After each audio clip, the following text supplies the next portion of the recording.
Now, when we're discussing ways to improve our running fitness, I doubt very much that this thing here springs to mind. In fact, I'd imagine it's probably quite low down on the list, but what if I told you it's actually one of the best? Not only does it work our system in a similar way, it works similar muscle groups, and there's less impact. And that's why so many top level runners have used this over the years. It's a fantastic cross-training tool, and here's why.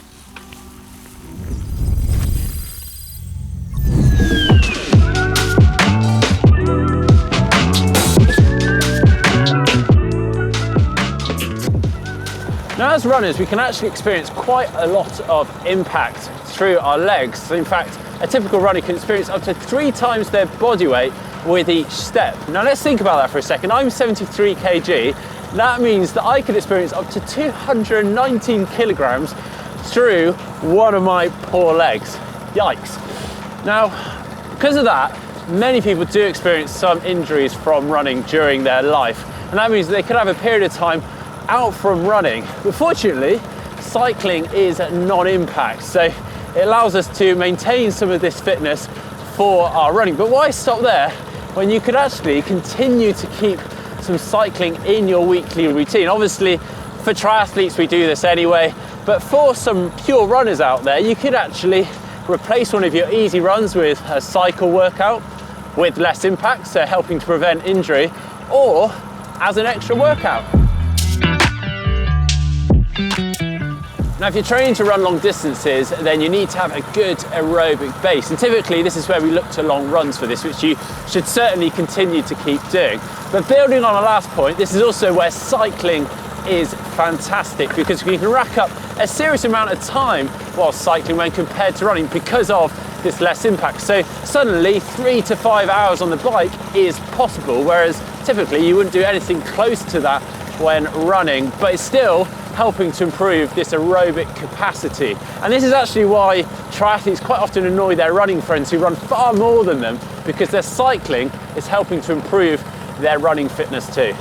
Now, if you're new to cycling, then just start with the length or duration that you're comfortable with. That can be as little as 30 minutes. Start by just doing 1 or 2 of those rides per week, and then gradually with time, start increasing the duration of those by around 10% per week.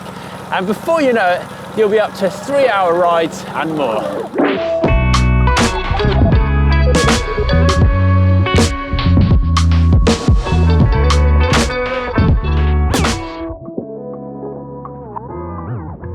Now, some time ago, I actually used to train on the bike with some elite runners who used to join us for the very reasons that I've just mentioned. But they continued to cycle with us over the years because they were seeing such improvements in their running. One of the key areas they were seeing improvements in was their strength. See, to move fast on the bike, you need to be able to produce power from the major muscle groups, the quads, the glutes, and the calves, the same muscles that are used in running. And that's the reason why they used to enjoy the hills so much, because they were seeing such improvements in their running from them. And another thing that they reported was cycling was actually helping to fix some of their injuries, not just simply from the less impact, but actually by ironing out some imbalances in muscle strength or simply its activity. Now, I'm sure many of you have been there before. You've jumped off the bike and you felt more fatigued in one leg or one glute when compared to the other. And the chances are it's because that glute or that leg hasn't actually been working optimally for a while, and today it's got a particularly hard workout. Now for cadence, and we're quite often told that the best runners in the world run with a cadence around 170 to 180 steps per minute. Of course, this isn't gospel, so don't just suddenly convert to running this overnight, but there is certainly a correlation between a quicker cadence and faster running.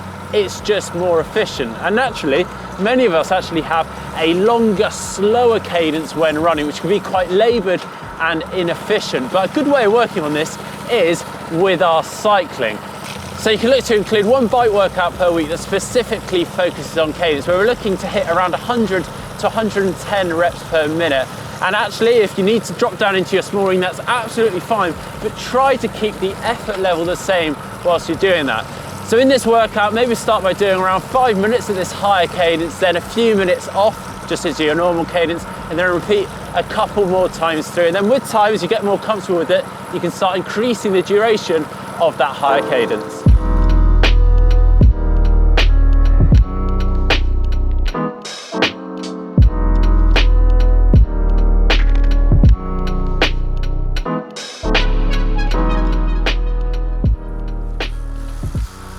And finally, as with all sports, our core is really important for holding our form when running, but also cycling. Having a good active core will not only help to prevent injuries, but also allows us to produce more power and more speed. And cycling is fantastic for working on that. Now, when we do cycle, we want to limit any side-to-side movement of our hips. So a good way to notice this is whether we're shifting from side to side in the saddle, or you can see your pelvis bone moving up and down from the rear. Now, a good way of working on this is either stationary on an indoor trainer or outdoors on kind of a moderate hill, enough that you've got to apply a bit of force and a bit of pressure. Now, as you do this and as you get your core working, you should be able to relax your grip on the handlebars whilst keeping nice and stable in the saddle and applying that pressure. Another way of doing this, again on a moderate hill, but this time up out of the saddle. You want to keep your body nicely centered, but the proper technique is really to tilt the bike from side to side as you're pedaling. So keeping that upright torso nice and still and that side to side movement, and that'll get that core working and nicely engaged. So there we go. I hope you have enjoyed today's video. If so, please do give it a like. Don't forget to give us a follow over on social media and a subscribe just down below.